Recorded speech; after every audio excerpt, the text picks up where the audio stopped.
Hi, welcome back to Let's Talk Autism. I'm Nancy Alspaugh-Jackson. I'm Shannon Penrod. And we have a new guest. We have a wonderful guest that's going to be joining us via Skype, a mom, an autism mom, Denise Fulton. She is the administrative director for their conference that is coming up in just a couple of weeks. Denise, are you there with us? There she is. I'm here. Welcome to the show. Thank you. Thanks for having me. I'm delighted to be here today. Well, we're thrilled to have you here, and we wanted to start by talking a little bit about ARI, right? What does ARI stand for, and what is the conference, and what is ARI? So ARI stands for the Autism Research Institute, and ARI is actually the oldest autism research organization in the world. It was founded in 1967 by Bernard Rimland, who is sort of the father of modern thinking on autism. And ARI spends a lot of time disseminating information, providing conferences and online resources for families and professionals everywhere in the world. Okay, and you've got a big conference coming up.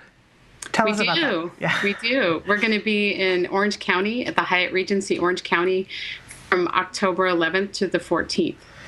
And what kinds of things happen at one of your conferences? Well, the conference is comprehensive. We really try to offer something for everybody, from medical professionals to therapists to educators to parents and even individuals with autism. Families in Southern California are close, so obviously we're trying to reach out to them to provide them the information that they need so that they can start an effective treatment plan for their loved ones on the spectrum. And this year, is it? I noticed when I looked at the flyer, you've got lots of different tracks, it looks like, this year, and I don't remember you guys ever doing that before. Is this the first time, or am I just behind? No, we've added some new features, but the tracks have always been there. Okay. We've always had general and science tracks. When it was first founded, the real vision that Dr. Rimland had, along with his partners Sid Baker and John Pangborn, was to have a science meeting. But there was so much need for information that it actually grew, and they added parent tracks. And then recently, in the last couple of years, we also added a track for adult services issues. And then we have clinician seminars, level 1 and level 2 for medical professionals. And of course, the parent track. Oh, yes. The general parent track is the largest track. It's yes. most comprehensive, and it goes for 3 days. So that's probably the track that you remember the best. Yes, that was the first time I had ever heard Dr. Doreen Graham-Pichet speak, and it was the first time I had heard our doctor who worked with my son, Dr. Andrew Levinson, speak, and I have to say that was an extremely life-changing event for my family. It was the first time that anybody gave out information that absolutely made sense to me about what was going on with my son, with not just his brain, but his body. And I called my husband and said, I just heard and met some people who are going to change our son's life. So that's how powerful this can be. So that was where you learned about autism as a complex whole body disorder. It sounds like that gave you the access you needed to information about the neurological, neurological, immunological, and gastrointestinal issues that are so closely wrapped into this disorder. Is that right? That's right, Denise. It really, I had really been presented by others. Well, first of all, I'd never even heard the words ABA therapy. I never had been told that there was a therapy that literally could retrain the way your child processes things and thinks and opens up certain neuropathways. I knew that my child was sick. I knew that there was something going on with his whole body, that it wasn't psychological. Right. And when I heard these brilliant doctors, and when I say brilliant, these are doctors from Harvard and very well-respected University of Virginia, that really are in the forefront of research into autism. And it really made sense finally, because I think so many people were talking about this as a mystery. There's no cure, there's no help, there's nothing. And I realized there's a lot that can be done. And my life and my family's life changed that day. So absolutely. I just want to go on record as saying it was going to an ARI conference that happened. So And I would like to ask you, when you guys put together the conference, what kinds of people are you hoping who should come to this conference? Well, ARI is really striving to reshape perceptions about how people think about this disorder. So we hold a scientific think tank every year, and we invite the top speakers, top people we can think of, the great minds, and try to get them all in a room together.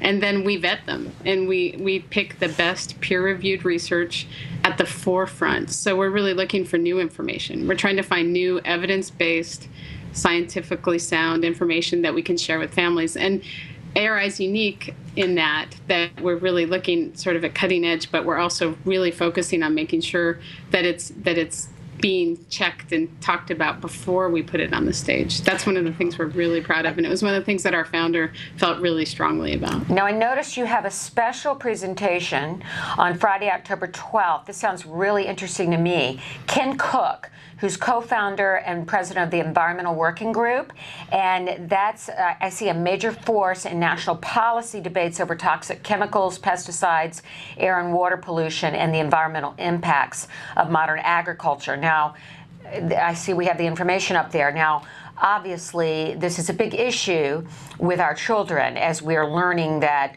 our children have an inability to detoxify in the way that other neurotypical children do. So can you tell us a little bit about that, Denise? About Ken Cook, or about that presentation that's free, as I see. I think we're all seeing this sort of synergy. A lot of ideas are coming together, and I think that a lot of the objectives of what they do at EWG mesh with what we believe at ARI, and they're leaders on their end on trying to find out more information that families and individuals need to know for their health. And that really ties in with what we're trying to teach. So I think our objectives with that are twofold. I mean, obviously we want to attract more people to the information so that they're aware, and Ken Cook's a great resource, and a lot of people will be really interested in seeing him, I think. But I think the other thing is that helping people make that connection and understand those things, sort of the big picture, and see that what we eat and what we put on our bodies and the things that we are exposed to are things not just that ARI is thinking about, but that larger groups are also thinking about. And it's not a new idea, but the ARI is actually embracing the idea that our environment affects our kids. Wonderful. We're going to take a break and show a clip that you sent to us about toxic substances and why we all need to be concerned about that. And when we come back, we want to talk to you more about the conference, but about your story, how you came into the field of autism, why that's a particular interest to you. But I want to ask our viewers to take a look at this message that Denise sent for us. Chemicals are showing up on the front page of newspapers for the same reason that they're showing up in babies. A very weak law that was passed a long time ago and has never since been modernized. It's the Toxic Substances Control Act, and my message to you tonight is we need to fix this thing. The Toxic Substances Control Act grandfathered in 62,000 industrial chemicals in 1976 and presumed that they were safe. The law does not require any health or safety studies before a new chemical is allowed onto the market. None. Of the chemicals that come to EPA for approval, 80% are approved within just 3 weeks. And in the history of TSCA, as it's called, only 5 chemicals, only 5 have been banned or restricted. This law is so weak that when the first Bush administration tried to ban asbestos, it was challenged in court and lost. This is a law that protects polluters. It protects companies. It protects profits. And what we need is a law that protects people and public health. Welcome back. That was Ken Cook. That will make you think. And as Denise said, Ken Cook, who is going to be doing a free special presentation October 12th at the ARI conference. Now, you can register ariconference.com to attend the conference, and you also have a variety of discounts and some volunteering opportunities. Is that right, Denise? Yes, it's definitely our objective to make the conference accessible to anybody who wants to come. So we've got volunteer slots for people who want to help us out. It's a pretty easy gig. Usually they just need to be by the door to help people if they need assistance. We also have conference discounts called Angel Funds, and we have group discounts. So if you're coming with a friend, we have a buddy discount that automatically gets applied. So there are all sorts of ways to get there, and we hope people find their way there. Great. Now, you wanted to know, you had mentioned Denise's own story. We always like to hear how you got involved in the field. We came to it from our own children. And can you tell us, Denise, a little bit about your background? Yes, before autism, I worked as a newspaper reporter, and I worked in marketing and ended up working at a company, in a California-based company called VeriSign, and did that for many years and had no idea that I would somehow get hijacked off that path. But in 2003, my son was diagnosed with autism. His name's Grant. And after his diagnosis, I went on my own journey, like so many moms do, you talk about. And it led me to several organizations, including ARI and another group who's helped us so much personally, TACA. We had Lisa Ackerman on last week. A good friend of ours, and we really support the work of TACA. But go on, please. Yeah. And so I used those resources to find out more about. It did make sense to me that our son was sick as well as had the behavioral issues, because he had a lot of physical symptoms that weren't being addressed in occupational therapy and speech therapy. Right. And so we went on our own odyssey to figure those things out. And we found that as we addressed his medical issues, his therapies became dramatically more effective. So we used ABA therapy, and we actually worked with we didn't have a lot of resources where we live, so we worked with the organization CARD that you're associated with, and we saw tremendous growth in our son. Today, he is in a 4th grade classroom. He is able to attend school on his own, so he's made really great strides. No, he doesn't have an aide or any assisted. He does not at this time. He's in a regular classroom, so incredible. He still has many things. He has things that we're working on. But we feel like we needed to give that back. So in 2006, I met with Dr. Rimland. This was before he passed away, and also with Steve Edelson, who directs ARI now. And we had several conversations, and in the end, they asked me if I would help. So I ended up coming on board as an administrative sort of assistant, and now I help out with the conference. So I've been really lucky. I feel very blessed, and it's been a fabulous experience to get to help other parents, but also learn so much myself. Well, that's just great. And, Shannon and I were called in the same way. And I believe, this path chose all of us. We may not have chose it, but whatever skills we have, it was recognized, and we've been brought into this journey. I'm glad you brought up Dr. Rimland, because he is the ultimate pioneer in autism, and he was the game changer for all of us to realize that our children did not have some strange psychological disease that was caused by refrigerator mothering, and that there was a real process going on here with their bodies affecting their brains. And what a great man he was. And the work of ARI is such a great testament to what he started. I think one thing to always remember with him too is that he spoke of it as a whole body disorder in 1967. There's news footage of him on CBS in 1967 talking about this. So he had that perspective from the beginning, and he mentions it in his book right at the beginning, in the book that Infantile Autism. So he was visionary, and he really created a great thing by saying what he thought and creating information even when there wasn't any, it inspires me every day. That's why we do what we do.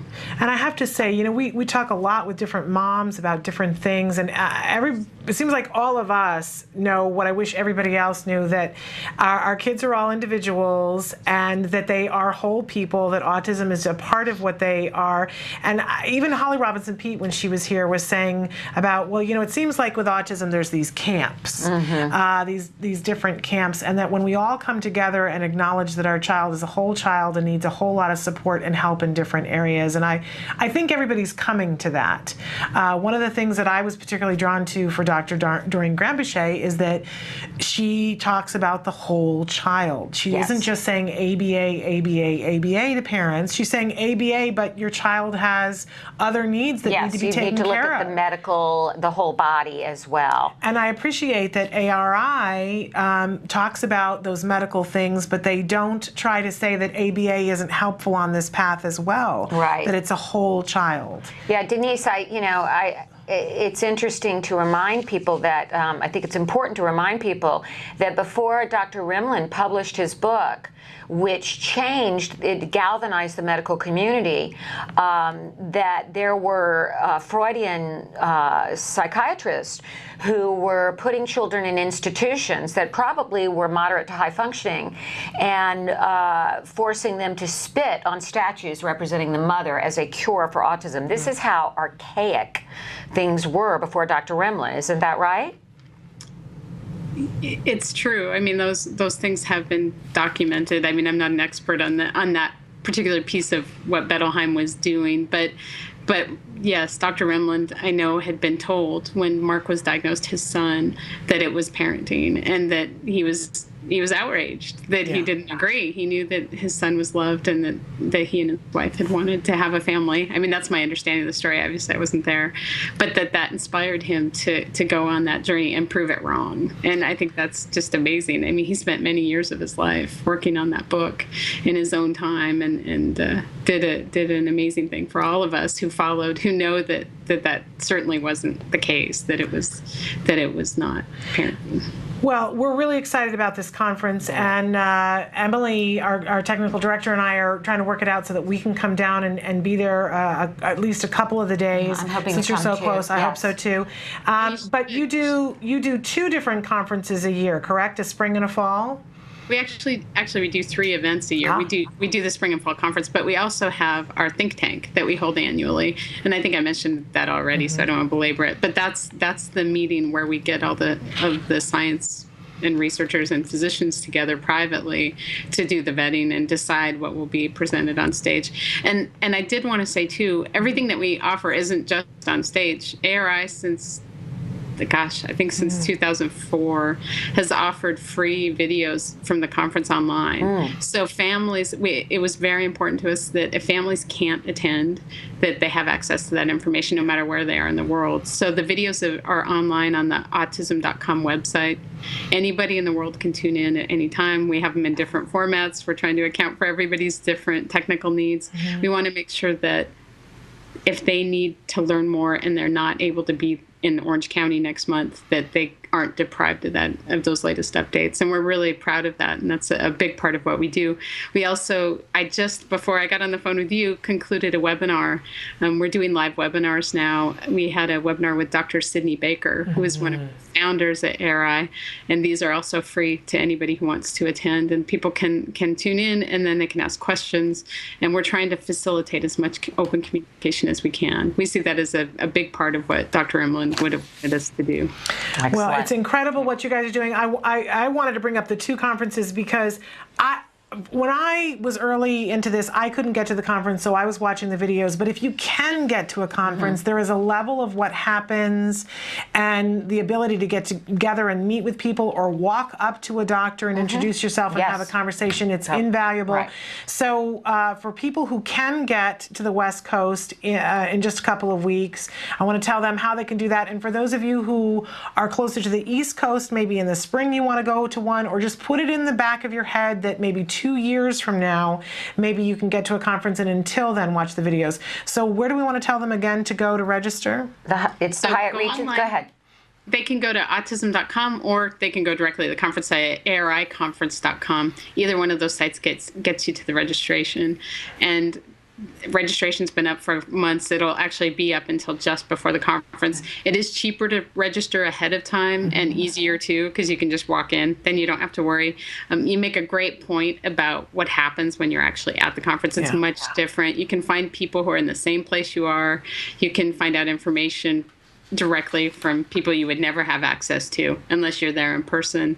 And we do, like I said, we have volunteer slots, so if people need to go for free, they can. We also have our angel funds, which make it much reduced. And we encourage people to reach out to us if they really need help, and we'll try to work with them to find a way to get them there. And is there a place on the site where they can go to volunteer that's really clear, or do they need to do something, send an email if they need help? Yeah, they just register. There's when they go in to register, volunteer is one of the options. Okay, great. So you can just register. It's pretty easy. They just need to fill out the form, and then we'll get them a slot and we'll get them signed up. Okay, So let's reiterate that it's at the Hyatt Regency in Orange County, October 11th through 14th, featuring top experts on medical, nutritional, educational strategies, and workshops and support for teenagers and adults. So Absolutely. And on that first night, on the Thursday night, correct me if I'm wrong, Denise, that first night you have two groups. You have one, a parent roundtable, and another one that are adults on the spectrum, correct? Actually, on Thursday, we're doing a parent roundtable and a professional roundtable. Okay, but there is one night where it's individuals on the spectrum, isn't it? It is. On Friday night, Friday we're having Ken Cook, and then we're also going to have a roundtable. It's not really a roundtable. Actually, it's a panel of adults on the spectrum talking about what it's like, about how they've dealt with issues throughout their lives and how they've Extremely overcome valuable. some. That's great. And if you have adult children, could be a wonderful event to attend and have them see some of their peers and be able to talk to them. Invaluable. And actually, on Saturday, the workshops for adults are going to be interactive. So we'll be offering support. They'll be working on different strategies. They're going to do some sensory projects and that kind of thing. So we're really hoping to reach out to that community and have them join in. Very exciting. Excellent. Denise, thank you so much for being with us. I hope we get to meet in just a couple of weeks in person. Yeah, I look forward to it. Thanks for being on, Denise. Hey, take care. All right, Bye-bye. bye-bye.